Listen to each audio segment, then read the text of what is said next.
Hello, hello, hello. Welcome to the webinar, everybody. We've got a few people sort of rolling in. It is the start of the webinar here. We'll just be having a nice little chat for a little while as we sort of wait for everyone to arrive. So we're really excited to talk to you today. Sales methodologies and modern selling, what works. We're sort of very keen to dive into a whole bunch of different topics around this and sort of have a few debates, sort of get a bit spicy where we can, but just also try to be, as always with these sort of this Qwilr webinar series, just try to be useful and helpful and practical and just sort of talk through what our real experiences have been. I am very, very, very lucky to be joined today by two fantastic panelists. The first is Nathan Clark. He's the Global Director of Sales Enablement at UpGuard. He's also someone becoming a friend, just a good buddy, a pal, someone I like to talk sales with a lot. Nathan, do you want to do a quick little intro of yourself and your career so far? Sure, yeah.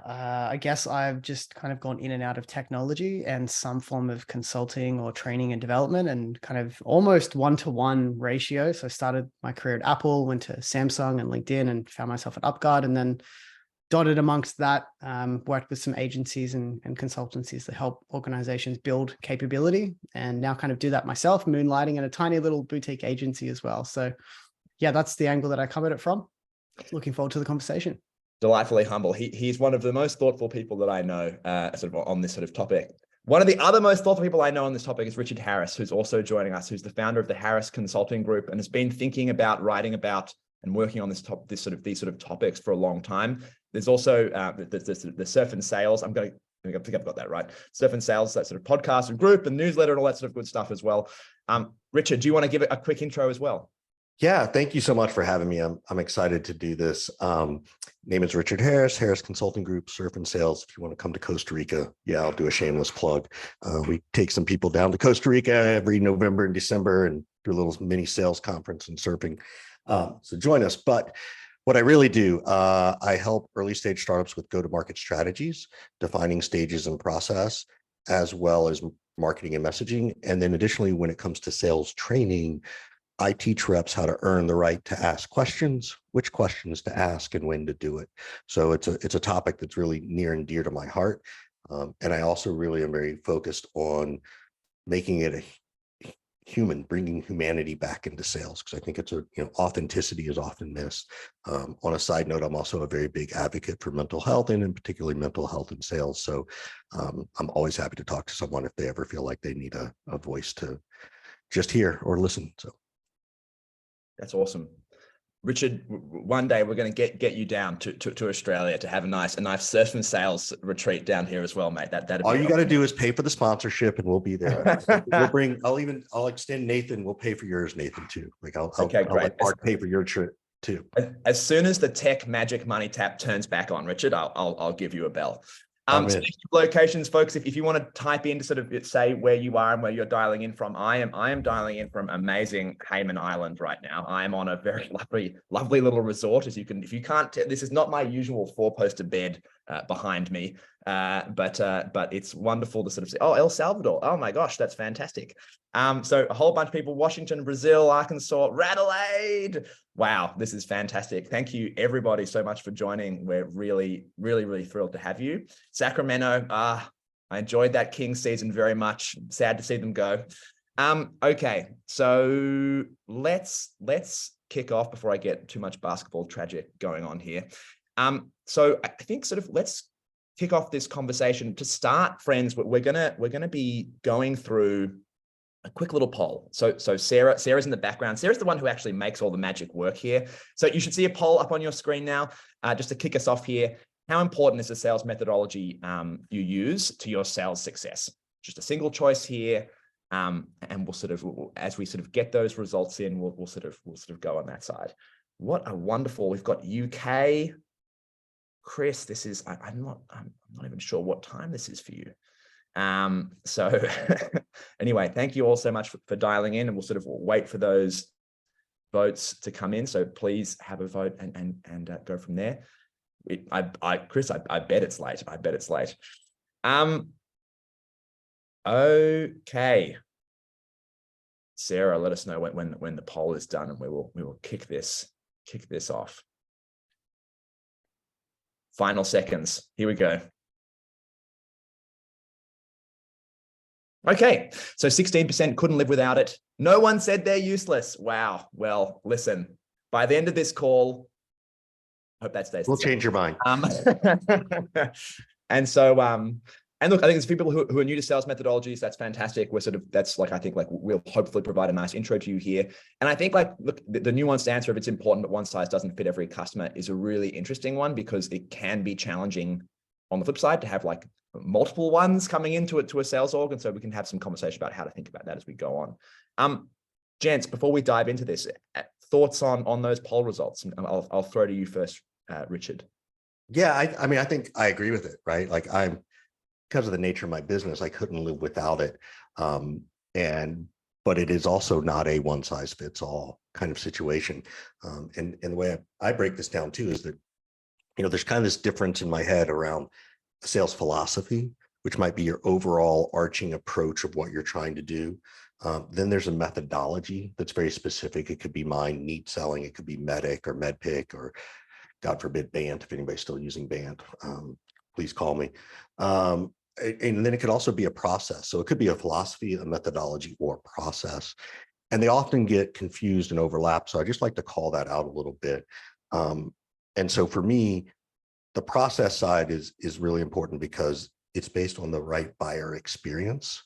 There is no, we hear about the buyer's journey and the seller's journey. There is no buyer's journey other than the moment they decide they want to talk to you.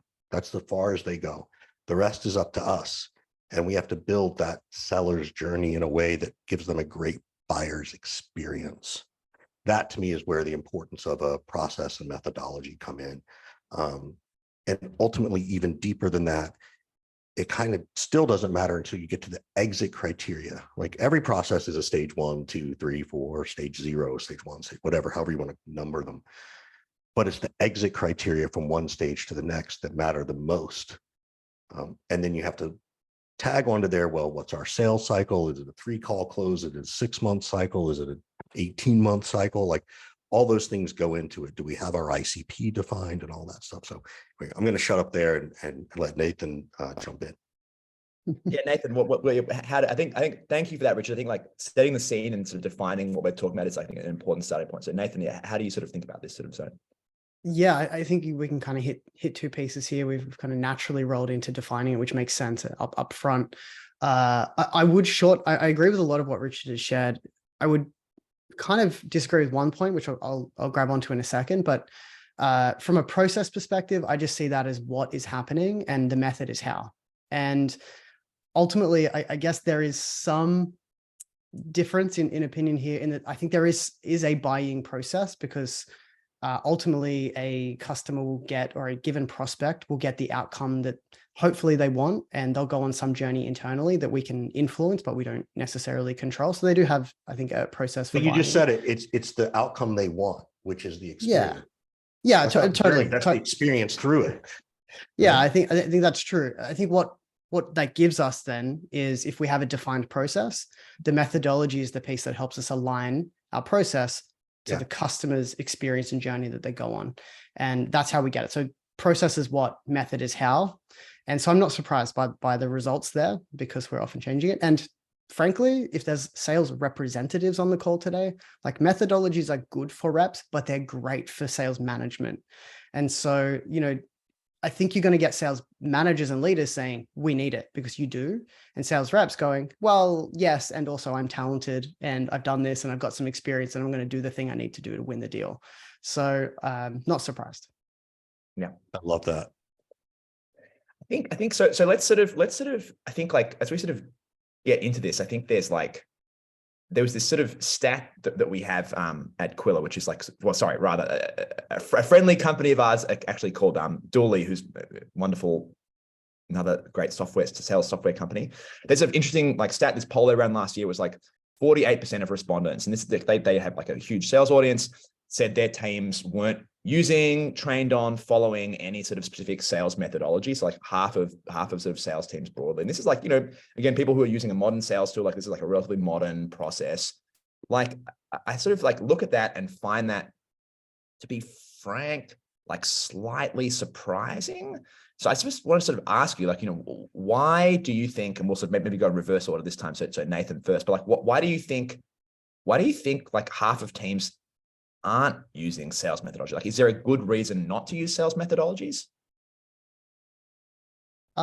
There is, I think oftentimes we're talking about growth companies and, at least in our world. And so to actually have something that is defined and put in place at a point in time that maybe fits in that moment, but you have a company that's changing every 6 months where you're going into different segments, you're finding product market fit.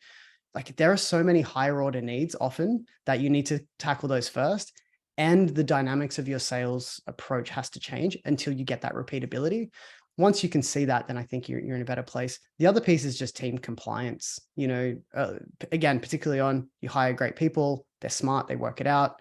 And so, putting those boundaries in don't make sense early on. I think later on, I'd be concerned with certainly a company at scale that doesn't have a methodology and don't have that, forecastability in the way that they go to market. Yeah, I'd have real worries about that. Yeah, I think this actually, I might sort of rephrase my question here slightly. Like, so Richard, like, sort of given that, I think there is an interesting thing of like, you're an early stage startup, you're sort of getting going here, you're building up, you've got your first few reps, some of them are hitting quota, we're sort of getting sort of some degree of thing. Like when is the right time to start thinking seriously about either about implementing a sales methodology, and when is the right time to sort of do it? Is it from day dot? Is it like, definitely before some sort of threshold? Like, how do you sort of? So the simple answer, and it's, again, it's always look, I'm a consultant, it depends, is that the moment you go from founder-led sales into hiring a sales team is a really critical moment to start to define your methodology or your process. I'm probably more interested in the process than I am the methodology. Like, what are the stages and the exit criteria and that kind of stuff? And you've got to document all of it. That's the point where you really start to do it. If you've done a good job, or your founder's done a good job, or they haven't, then you got to get them, you literally have to sit down and you have to pull teeth out of their mouth of what happened in this deal, what happened first, what happened next. No, you said this happened. And that's how you're going to get your first iteration. What I also remind people is that particularly early stage, every 90 days or 180 days, you'll probably rechange it. You probably should. If you're not auditing yourself, then you're hurting yourself. Even large companies do that. Coming back to the other question, why don't people follow it? It's quite simple. Crappy fucking leadership. C-levels love to make changes because they feel they need to change. 16 months is the average tenure of a VP of sales. Guess what every VP of sales loves to come in and do? Rip and replace, because they feel like they've got to prove to the world that they were the right choice. The problem is that it doesn't work because nobody was coaching to the first one in the first place. So just ripping and replacing isn't going to be better. That new CRO, VP of sales, better sit down and coach constantly. And it's not a one-time coaching thing. It's constant. So a lot of it is this crappy leadership who thinks it's just turnkey, who then want to change their head of sales and revenue, VP of sales, every 16 months. And then they get frustrated when the reps roll their eyes. And I love what Nathan said. I put it back in the chat of that, this methodology is great for management, but it's, it's okay for salespeople. Like, that's my passion. I'll stop now. I actually just before we go too deep here, I actually think, so we had a little session at the start, a little moment at the start, sort of talking about like philosophy, methodology, and process. And I actually, just before we go too deep here, just for those who are new to sales methodologies, I actually think we should stop and take a second to sort of better define exactly what a methodology is. I think everyone kind of can grok pretty quickly what a process is. I sort of think like, within a, like, there's some sort of opening, there's some sort of closed one bucket, and there's a few sort of stages in between. And you sort of say, hey, reps, we sort of just to have some sort of understanding, here's how we generally want to do this. And there are a few sort of things there. And I think that's like relatively straightforward. I think like a philosophy, like, I hope people are sort of okay to sort of understand some degree of like, I think like, at Qwilr, we have a few sort of like principles and a few sort of like little mantras we have, there's a certain thing about like, help them have a great time. We also sort of say like, we care about month 101, not month one revenue. Like, it's in Qwilr as a SaaS business. We care about LTV. We want people, like, we're less focused on huge dollars day one than we are about having a really great long-term relationship with people. And there can be a whole sorts of things like that. But the sales methodology piece, that sort of how piece, what is that, Nathan? What exactly is that? And actually, I would love to hear some practical, when we talk about, actually, Richard, I'd love you to give a quick example of NEAT at some stage, but whether it's MEDDIC, whether it's BANT, whether it's SPIN, love SPIN, but whether it's any of these sort of classics or something more modern, Challenger or Jolt or a whole bunch of other sort of things here, what is it? Yeah, look, I think I gave the top line answer, which is the process is what, the methodology is how. So to take that a layer deeper, what we're really talking about is if you take any one of those steps in the process, and Richard just threw a bunch that are representative in the chat, what it is explaining is it is giving you guidance on how you operate within each of those stages and how you move from one stage to the other. So they generally center around qualification, because you'll hear it all day long from every consultant, every, tenured salesperson, is that discovery is one of the most important things. So you're discovering your qualification really set the trajectory for the rest of that sales experience. And so you have, yes, methodologies like MEDDIC, like SPIN, I think gap selling, there's a lot to be said actually for gap. You've got some of the newer stuff, like what Jaco's doing over at Winning by Design with Spiced, I think is what they're doing at the moment. Incredible stuff. It is giving you the guidance to say, this is what you need to learn, maybe what you need to say, and this is what you need to do to move from this stage to the next. And so again, to kind of close that loop back around, your process defines what, and then your methodology that you need to implant becomes how you actually go and do that in an effective way. Yeah. I'm a big fan of all of them except BANT, just because I like to gotta bash on somebody, but gotta have an enemy. But and it's like I said, I like MEDDIC, I really like it. It's my belief though, if you're going to use something like MEDDIC, you'd have to have a longer sales cycle. It's not a 30-day sales cycle process or methodology, in my opinion. Now, someone can say, well, actually, Richard, we've done it this way, and I'll take that feedback.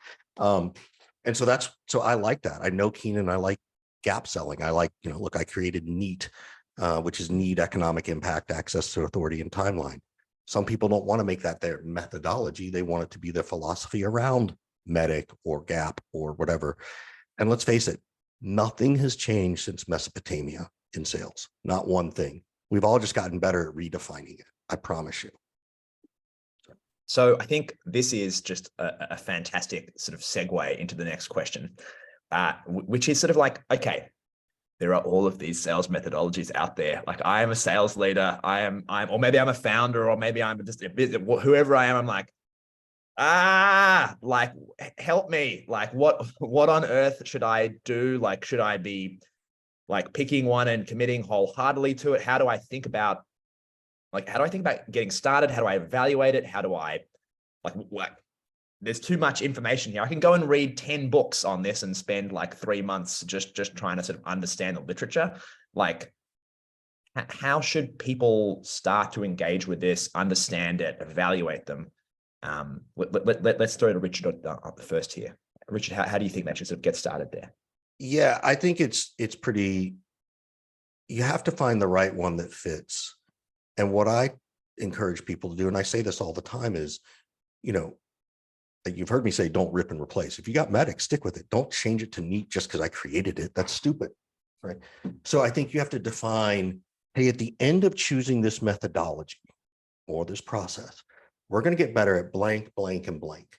And you can't say things like qualifying and discovery, because how Nathan needs to do qualifying and discovery is different than Mark, right? So what do you mean when you say qualifying? What do you mean discovery? What do you mean negotiating with procurement? So you have to define what it is you want, regardless of the methodology you choose. Yeah. Then you come to someone like me or Nathan or someone from MEDDIC or Challenger or whatever, and you say, this is what we think our problem is. Help me understand your difference and why we should consider Challenger versus MEDDIC versus this. And I'll be the first one who says, I don't care which one you pick. All I care about are those stages more than anything, right? So for me, that's how I recommend it, to really go in and clearly define what it is you think you need, and then start talking to people. And even for me, when I talk to people, I'll walk you through that exercise and I'll be like, Yeah, I can't help you. Oh, you think presentation training is really important? Guess what? Richard doesn't do it. Here's someone else who does. Nathan, what about you? And if you have a sort of real life example of how you have like sort of thought about or implemented or chosen something for a team, I'm sure we'd love to sort of hear it and how you sort of gone that sort of journey. Yeah, and I think I've got something that anyone here that's responsible for selecting a methodology or auditing the one that they have, I think I've got something for you today that you can do. You can, carve out 15 minutes over lunch and just, grab a pen and paper and do this. And I think you can get pretty far with it. So there's two ideas. One is, we talked about this right at the top. We've got a buyer process or a buyer experience, but you have buyers. And then you've got what you're trying to sell and what you've defined. Now, if you take that as like a linear experience, that's a very one-dimensional idea. But I think you can actually make it kind of two-dimensional. And you can think about, I'm a reformed consultant as well, kind of 2x2 grid, where you've got on the vertical axis, you've got this idea of courage, and on the horizontal, you've got this idea of curiosity. And if your buyer needs guidance, you need more courage, or if you have a disruptive product that you're taking to market, you need more courage to take an idea to them and try and implant that idea into the market. And so high courage, low curiosity is really like very product driven kind of sales. And there's some concerns about that, but I'll start to allay some of those fears in a second. If you've got a buyer that maybe has quite a defined need, so a more mature market, and probably a more complex sale, you need to over-index on a level of curiosity to truly understand what's going on in their business so that you can show up with an answer that can properly solve what they need. So that's kind of the two extremes on courage and curiosity. Now, a lack of both is just transactional sales that's going to McDonald's and them saying, would you like fries with that? Really simple.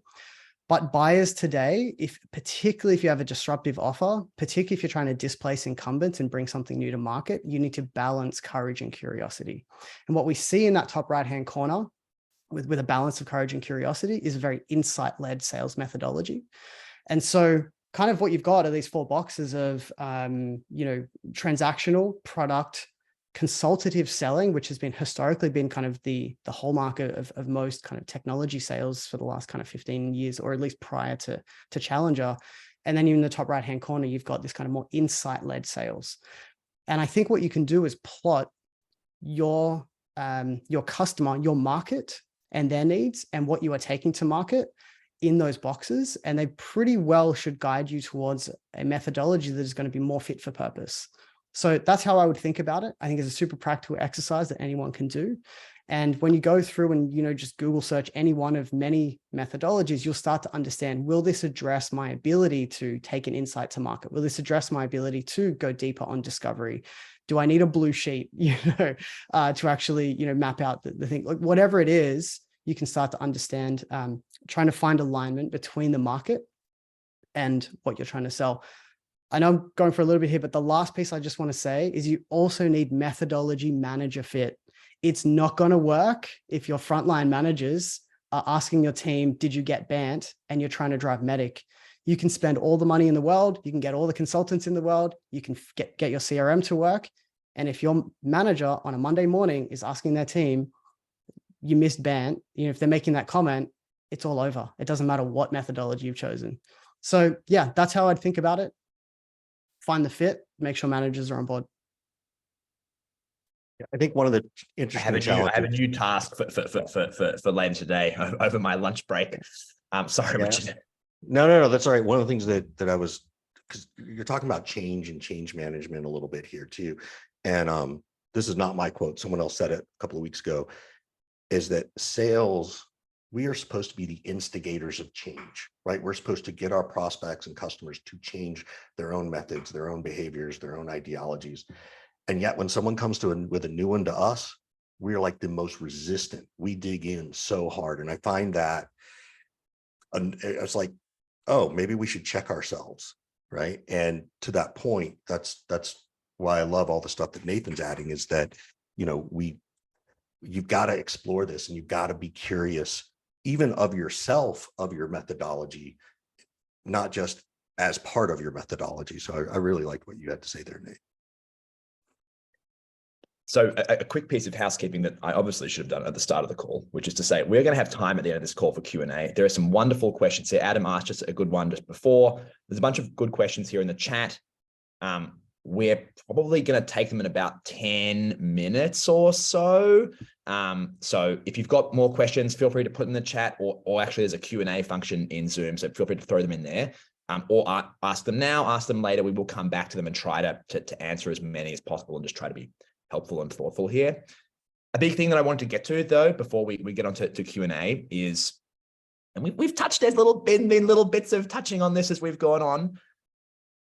Like, where does it go wrong, right? You know, let's imagine you've been quite thoughtful and you've gone through a process, you've audited what's there currently, you've sort of identified, you know, correctly, you know, hey, we sort of, this feels like a good fit. You've actually gone and chosen something. You know, maybe you've gone to, like, let's imagine sort of best case scenario, you've gone to some sort of, you know, good consulting firm who've helped you implement it and kind of done a decent job on that side. And, you know, there hasn't been some sort of obvious stuff up in that sort of first pass here. And I think, like, I'm not saying you have to have a consultant to go and do this. I definitely think you don't have to have a consultant in all cases. But it can be very valuable. Like, I think genuinely very valuable. But, like, again, let's imagine it's all gone, like, pretty well, and you've kind of chosen this thing and blah, blah, blah, and you haven't made any sort of critical errors at that point. What goes wrong? Like, how can it go wrong either in that sort of early implementation phase? We've touched on, like, coaching. We've touched on, like, alignment. Like, what are sort of the big things that you guys see as being, like, real risks here, or problems, or things that people just consistently mess up on this side? And I will throw that to Nathan first. Sure. So look, the misfitting commentary that I made before is probably where I would land here. You've either got market method misfit. You know, if you've got a complex solution that requires a lot of custom things, integration, but it's a highly defined problem set, and you just happen to be a great offer for that thing, to read Challenger and think that you need to go in trying to stir up the pod and, you know, bring an insight to some, you know, probably senior executive who knows the problem space better than you, I think is a miss. And so that happens. On the flip side, I think when we look more internally, I used to work at LinkedIn, and we would go out and we were also trying to help, in many ways, almost install a new process in the idea of trying to drive modern, you know, virtual-based selling using tools like LinkedIn Sales Navigator. And I knew within minutes, I was in customer success. I rolled this out many, many times, and I knew very, very quickly which teams were going to win with this and which teams that weren't. And it was always the manager, always 0% failure rate on this. If the manager was on board, I'm talking about frontline management, even more than executive leadership here. If you get frontline management on board, they buy into the idea, and then you have unfailable practices. So what I mean by that is folding the practices that align with the methodology into what you're actually doing, then they were going to win. If the managers thought that this was another activity for reps, if they thought it was being pushed on them down by, you know, the executive team, if they said the right things out loud, but again, still fell back to an old basic methodology for qualification in a sales teams meeting, it's all over. That's where you get it wrong. And I would see that over and over when we were trying to drive some of the social selling stuff at LinkedIn. So I've seen that, like, quite viscerally, you know. Yeah. So there's a couple of places where I see it. I speak very tactically stuff, which is why I'm really enjoying what Nathan's having to say, because I don't always think so strategically. I'm that nuts and bolts guy. These are the mistakes I see made. One, buzzwords. When I see things like demo as a stage in your sales cycle, get out of here. Demo is not a stage. Neither is proposal. Broken. No, those are activities within stages. Hence the stages I put up earlier. When I see exit criteria not properly aligned and or also buzzwords. So, like, sometimes I'll see, you know, legal review. Okay, well, yes, I do need to know that, but that's not good enough. And understanding that's why I think it's a challenge. So you got to get better than that. The third one is too many fields. Like, there's only one field that should have stuff typed in, maybe two, maybe one, which is called, you know, your top notes, right? where you take your notes. The other field might be pricing if you want to really track pricing in a separate space, which I also don't like. Anything other than that, everything else should be, click check boxes and drop down menus. Otherwise, you just have field creep. And then the process doesn't work because you make it way too hard for people to actually do their job, right? And so this is where the executives and leadership make the mistake because they need it for their fancy report. Well, figure out a easier way to get their fancy report and fix the CRM as part of your problem. The last thing that I see is the single biggest mistake is any failed methodology and or process. Well, there's two last things. First one is there's no clear defined next steps. You are not coaching your reps to say, great, should we put another meeting on the call next week? Because you know what? It's way easier to reschedule that meeting than to schedule it. That's how you ask for every meeting at the end of a call. And sometimes they'll take it and then you'll reschedule it. But that is easier to reschedule than the, hey, yeah, Richard, we'll get back to you next Tuesday after we have a talk. Then we'll be like, so that's one piece. And then the final piece is no coaching, no call coaching, no sales coaching, no process coaching, no methodology process coaching, no redefining this. And if you aren't doing that, then it will fail, period. I don't care what you use. So just a big plus one. I mean, I think like the coaching part is a thing that I keep coming back to again and again and again about just like, are you actually like, it's all well and good to have some idea about like, we should go and do this, but it's like, it's not one and done. You don't like implement the thing and then it's like, oh, this is now perfectly done. It's like, you need to be constantly having a conversation, having discussions, having coaching, having like peer-to-peer coaching, having like, top-down session, like cross sideways, like, sort of dotted lines in various spots. Like, how do you sort of reinforce that? I would be curious, how many people who are sales leaders here put a limit that your sales managers can only be on their laptop or computer 1 hour a day? The rest of the time they have to be with the sales team. I bet nobody fucking does it. Yeah. How many sales leaders here make a cold call, record it, send it to their team and say, hey, what did I do wrong? What could I do better? Yeah. That's the stuff that matters. So you can have all this methodology, you can have all this process, you can have all this stuff, but if you don't have buy-in and trust with your leadership at that first level, it's going to be really hard to get any of this stuff done.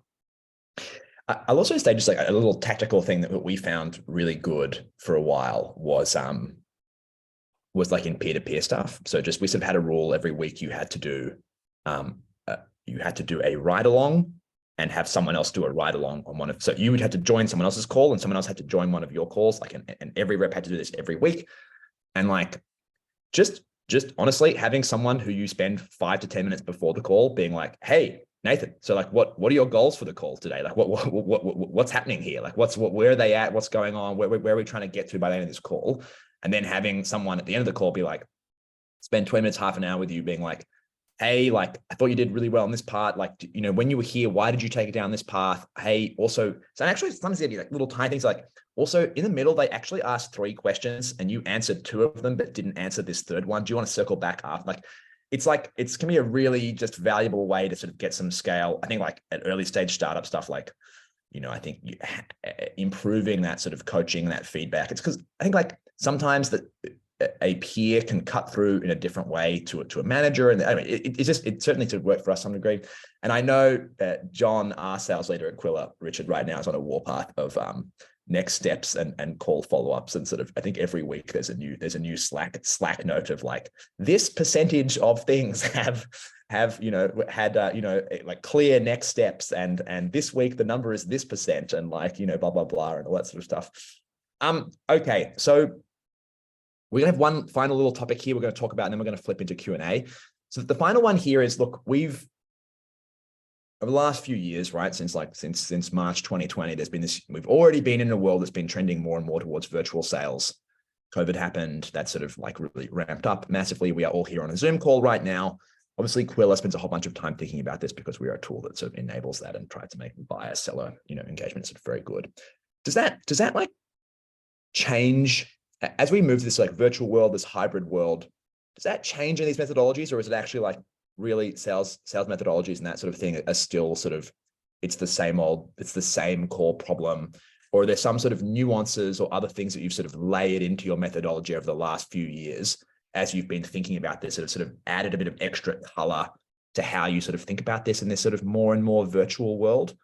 And Richard, I'll sort of throw to you first. Has there been anything really that has been a sort of interesting theme as to how you sort of changed this sort of either implementation or some sort of nuance there? Or is it really just like what it was, what it always will be? It's really interesting to me because I've always been an inside salesperson. I thought outside sales was a massive waste of my time, being a dashboard driver, right? I'm a dashboard ranger driving all over town. What a colossal waste of my time. So I've always done some level of inside sales, some level of virtual sales, right? It's like, oh, we got a new buzzword, right? It's kind of like onboarding. What the fuck is onboarding? It used to be called training. So for me, it hasn't changed a lot. What's gotten better though is that I can now read the room better.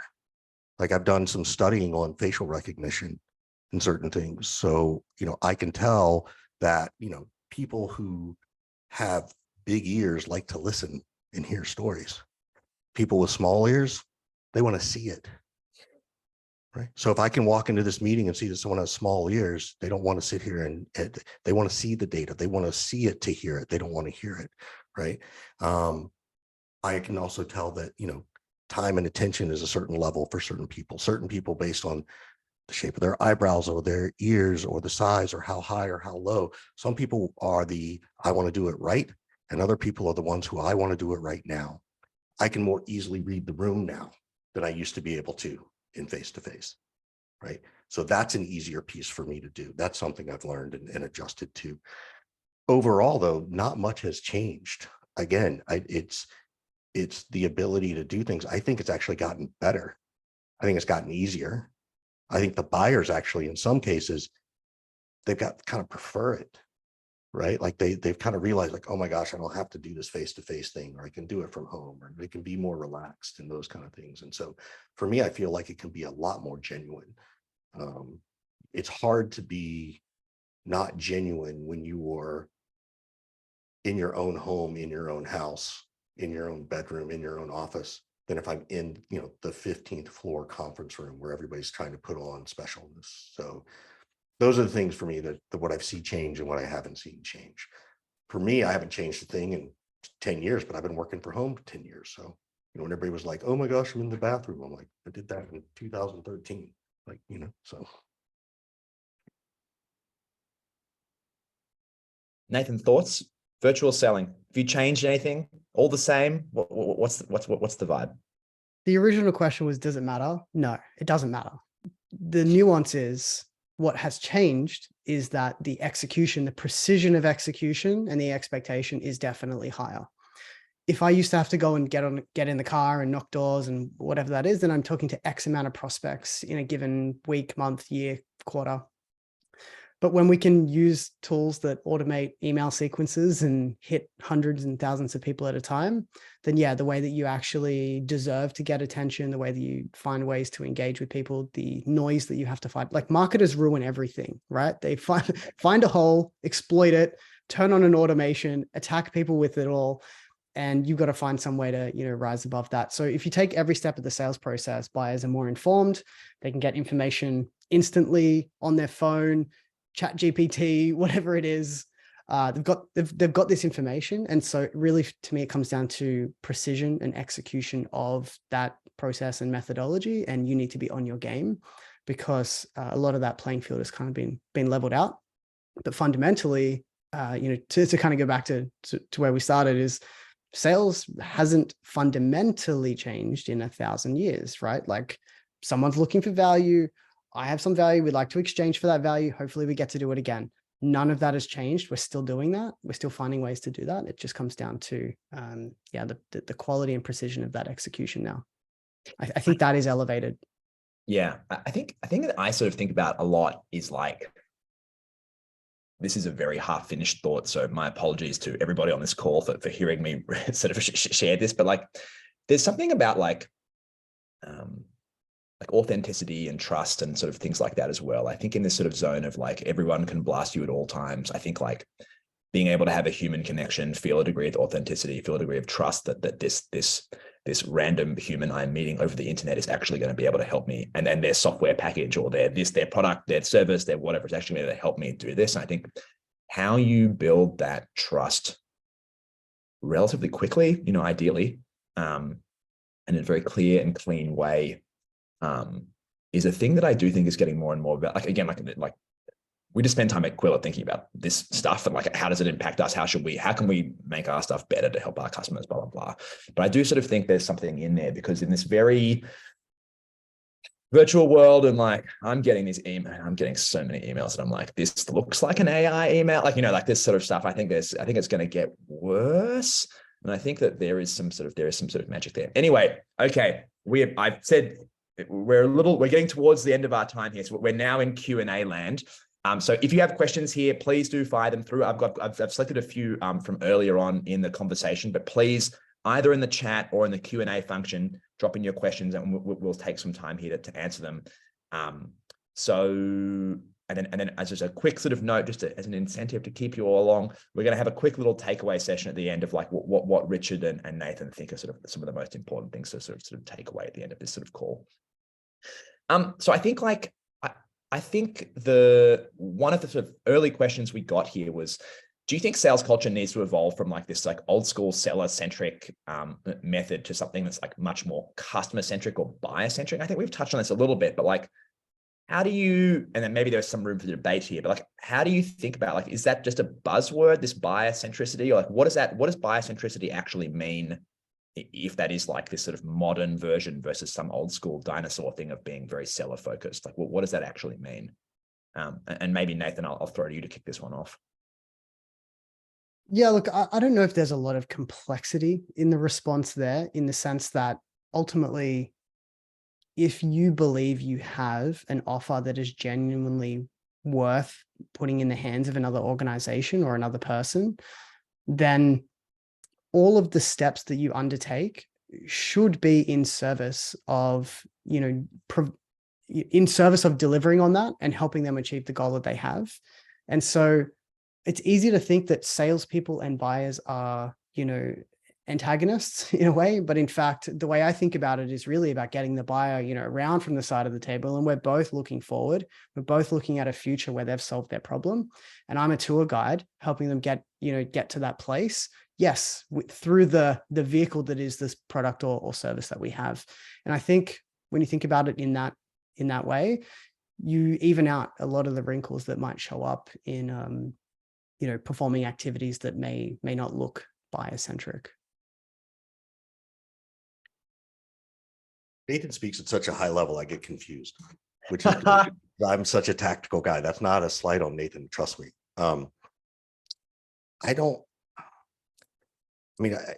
It's so weird for me because I don't feel like it's ever moved away from being buyer-centric in the first place. I think the best sellers and the best organizations have figured that out, right? And they figured it out a long time ago. Look, what used to work years ago doesn't now. Sears is a great example.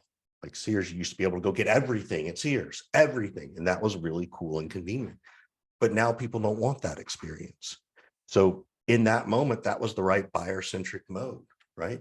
And we see that happening. So for me, from that cultural perspective, I think that comes from the leadership perspective. What's the culture of the company like, as much as it is the culture of the sales process? And it's been my experience where I've worked at some really crappy companies, but the culture on my team was so great that when I left, they lost like 30% of their salespeople. And no, I didn't recruit them. They just wanted to come. So, so to me, that's when I hear culture, that's what I think about. Again, not my quote, but another great quote was, this was about business culture, but I think it's the same thing with sales culture, is that your culture is going to be defined by the worst habits you tolerate. And that's, from a personnel perspective, that means one thing. From a sales perspective, it means something too. And it can affect your sales culture and your buyer's experience culture, right? If you're going to try and, 3-call close somebody, right? Old school, ABC stuff, then that's your culture. And that's not a great experience in most cases.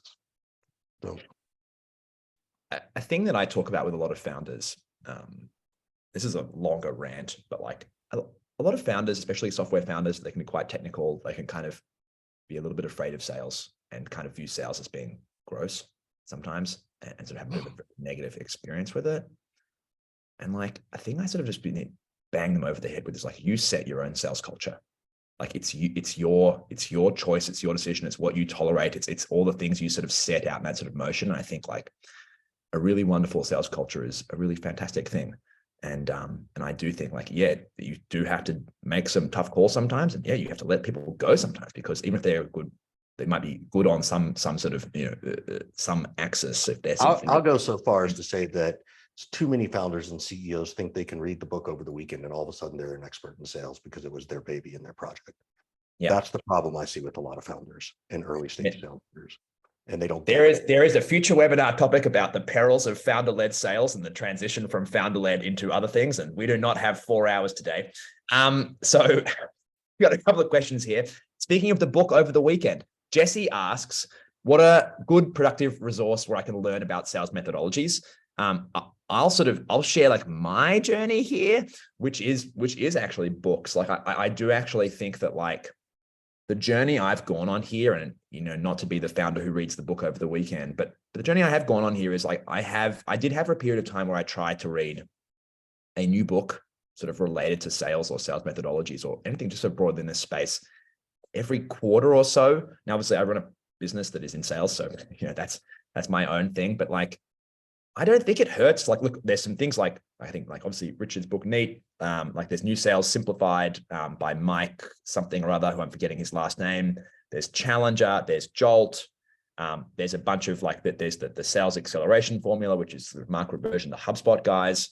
There's Lemkin, and there's the Ross book, there's Lemkin stuff. There's like just a bunch of different things out there. I've read Spin, like the book on that, which is an old one. Like, you kind of can learn everything sort of from them. There's a whole bunch of different resources out there, but I sort of would say that you shouldn't like, I certainly haven't found like the sort of, you know, the stone carved tablets from the mount that is the perfect answer here. I think every book that I've read has something of value. And I kind of feel like if you went through a few of them and maybe start with some of the more modern ones, that would be like a good way of going. That's sort of how I learn. Others, how do you guys think about the resources that you guys would recommend people to sort of, if you wanted to sort of get started on this? Because obviously I've just recommended reading 10 books, which is maybe not a useful starting point. So Nathan, how would you sort of help someone sort of get started here? Look, I wouldn't read about sales methodologies, generally speaking. I would respond to an acute problem in my business. You know, I think you mentioned Jolt. I'm a fan. I got onto it early. I think Matt Dixon's done a great job, and the co-author, I think there's a co-author on that as well. You know, and we actually did respond to that in the business I work within, and it's paying dividends because it is relevant to the problem space we're in. We're in a fragmented market. We have, you know, a lot of competitors. Buyers are, you know, do have fear of messing up. And so, yeah, I would look at content to respond to a given need. But outside of that, I think honestly, most like sales and marketing content is like nonsense. I would actually much prefer to read about, this sounds a little bit like a trope, but, you know, psychology. You started talking about trust. I'm like, go and understand David Maister's trust equation, right? Go and work out how you can actually demonstrate what he would consider you know, a set of things that can help you actually go and build trust, because you can't go out into a set like, hey, I'm just going to go and do some trust building now. Like, that's not a thing, but you can have proximity to a business and understand what's going on, like your professional intimacy. You can be reliable and show up day after day and do what you say you'll do. You can have the knowledge to actually understand what's going on in a given problem space, and you can have a lack of self-interest. That's the equation. And guess what? Now you've gone ahead and you built trust with a buyer. So, you know, from my perspective, I'd think much more about my buyers. I think much more about my business, and I wouldn't just generally read too much sales content. I will make the plug. I know Sarah put it in the chat. Your content at Qwilr around the methodologies is actually quite straightforward and I think quite useful. And if you wanted to shortcut it, go there. Yep. All content sucks except for the wonderful Qwilr content, which is wonderful. Right. But you can't go there till you put my neat selling methodology on there. But that's okay. True. There we go. It's going to be 9 soon. I 100% agree with Nathan. don't over-engineer this thing, right? Talk to a couple of people, but I think you have to first look inward and figure out what your own sales cycle looks like. What does your sales cycle look like? And if you're super early, I wouldn't even worry about it. I wouldn't even worry about BANT or MEDDIC or NEED or anything. I would just be like, what are my good stages? What are my exit criteria? And what are my defined next steps? Then I'll go find something as I get bigger. Right. So I would not over-engineer, and I would not read, God forbid someone write that book about all the sales methodologies. God, like, it's like a philosophy book. You know, it's like, who would read that? So Brendan's got a question here, which is an interesting one. So what is your view on sales culture progressing or sort of evolving to being consultative? So being able to diagnose business problems and impacts, then when you're like, product service solves that root cause, and then you sort of give a recommendation, like actually trying to sort of diagnose things on that side. And I suppose Brendan's like sort of counterpoint to that is like sort of just being a little bit more sort of like the buyer kind of knows what they need and trying to be like relatively transactional about, hey, the buyer doesn't know what they need ever. No. But I'm just trying to like offer the sort of some sort of counterfactual to sort of that sort of side there. Like, yeah, what are your sort of views on that side there? Well, I think every sales, the best ones have always been consultative. They've not been feature benefits. And what that means is, and I think customer success does it best. They're really good at saying, hey, Nathan, before I answer that question, what are you really trying to solve? And they get to an emotion. The faster you get to an emotion, the better off you're going to be. So when someone says they need sales training, great. Okay, well, what kind? Prospecting. Okay, great. Well, what kind? Like emails, LinkedIn. Okay, how's it going so far? How painful is it? Why do you even want to talk about it now as opposed to 6 months ago? Like really digging in, that's consultative selling. And what ends up happening is you just ask the right questions in the right way. They actually sell themselves on it. Short of they need something that you don't actually offer. The other piece of that, the funny ways to tell everybody, no, I'm not sure. I'm not sure I can help you there. Let's talk some more. And it creates this reverse thing. And it's not because you're trying to manipulate someone, but you're trying to get them to actually share more than they might normally want to share because you're a salesperson, right? 3 jobs known for lying: salespeople, politicians, and lawyers. We chose one of them. So some of us may have chosen 2. Maybe you were a lawyer and now you're a salesperson. So, but anyway, so for me, it's never not been consulting. But maybe I could be wrong too. Like I Nathan, you may have a different, higher vision because you tend to do that compared to me. I don't know about that. I will say I think I do have a slightly different view in the sense that sometimes it is as straightforward as a buyer does know what they need, and they're solving for a given solution. Particularly if it's like let's stick with SaaS for a second here. Sometimes you just really got this endpoint solution. You don't need a complex platform. You're not looking at a CRM and having to work out all these things. And they've got a fairly defined set of things they need to solve for, and they can, and there's products in the market and they can solve it. It can be that straightforward. And sometimes it's the opposite.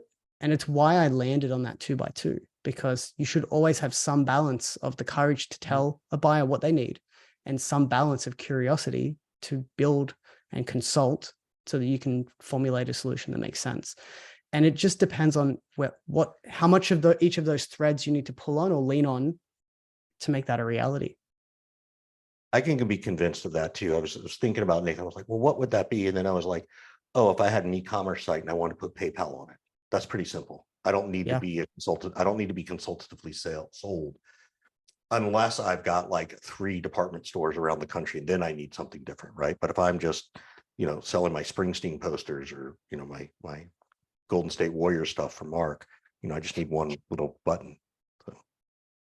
I think, I think we definitely see sort of a variety of things on that side, but I'm not going to go on that side because we're getting close. We're basically out of time. We've gone long here.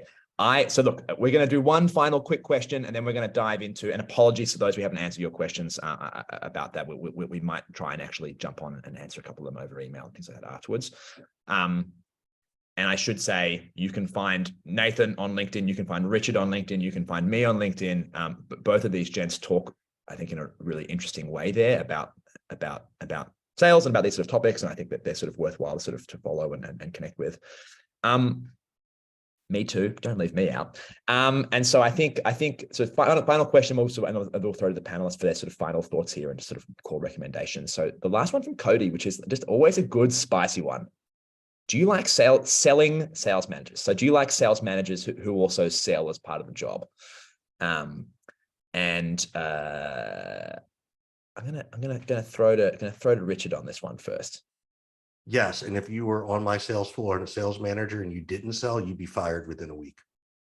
Done. So I'm going to push on this. How do you, so you had a line earlier about like, are you on a computer for an hour and the rest of the time is with your sales team? So what does that, like, what does that mean? So, and how do you, So don't misinterpret. Does that mean your sales manager should have a quota? No, I don't believe in a player coach. If they were asking a player coach, fuck no. That shit doesn't work. Stop it. Stop being cheap. Okay. What I am saying is that lead by example. If I'm a VP of sales and I've got 3 sales managers, I'll do cold calls and I'll record it and I'll send it to the whole sales team and say, what did I miss? Coach me. That's what I mean. Like lead with that level of vulnerability. Right. And if you don't, well, I don't have a sales team anymore because it's just me, but you wouldn't work for me. And 2, I think you're just missing a great opportunity. You're missing an opportunity to build trust with your team, who's then going to translate that to your prospects and customers, to build rapport, to build buy-in, to build that loyalty, to stick around. It's going to make your recruiting easier. You're going to have less transition out. So the more you do your reps' jobs with them and alongside them, the better off you are. Maybe you can spiff out. If I close a deal, I spiff it out. Great. The next person to close 3 deals gets my 1 deal. Like, great ways to do stuff like that. Yeah, great. Nathan, thoughts? I'll keep it short. You scared me for a second there. I was like, where are you going with this? But then you said it. They can't have a quota. It's not 2 jobs. Sales management is a difficult role. That is the job. The job is not to do the sales. You need a team that can deliver, because every deal you close is one that your team didn't and was an opportunity for them. However, you need to be able to lead from the front as well. And you need to be able to roll up the sleeves and get it done and be involved and be active. And I fully, wholeheartedly believe in that. So no quota, but still in there talking to customers all day long. Yeah. And I think a key thing is also just like, the people who are really wonderful at this know when to lean in and know when to lean out. So I think there are some times where it's like, a rep is struggling on a deal and you should lean in and kind of maybe join more calls or really, really sort of help them, or they're like, it's a particularly big deal and they haven't done it before and whatever else. And sometimes it's worth leaning in. And there are other times where actually you should be like, do you know what?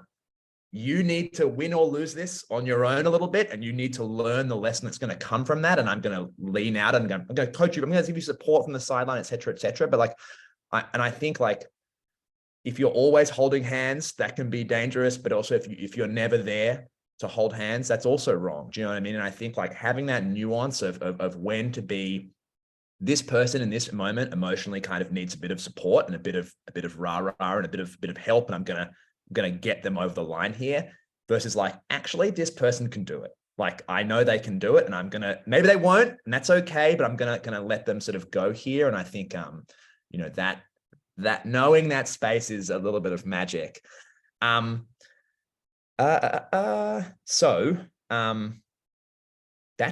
at time. So final thoughts, final takeaways. If there was 1 or 2 things that people should take away from this whole session, Nathan, it is plot your method to your market. Boom. Wow. Richard? Get rid of buzzwords and define your exit criteria. Gentlemen, thank you so much for your time today. It's really been a great pleasure. Thank you, everybody who's joined this call. We hope you've enjoyed it. If you've got more questions, you want to follow up, please reach out. All of us are on LinkedIn. Obviously we here at Qwilr, for a bunch of you I know are Qwilr customers. So thank you very much for that. If any of you want to learn more about Qwilr, we are Nathan, Qwilr customer. We would be very happy to give you a wonderful demo. It's that won't be a stage though. And I think just generally, thank you for coming along, and thank you, gents, for this. Was a really great conversation, and I hope you all found it useful. Have a wonderful day wherever you are. Thank you. Thank you.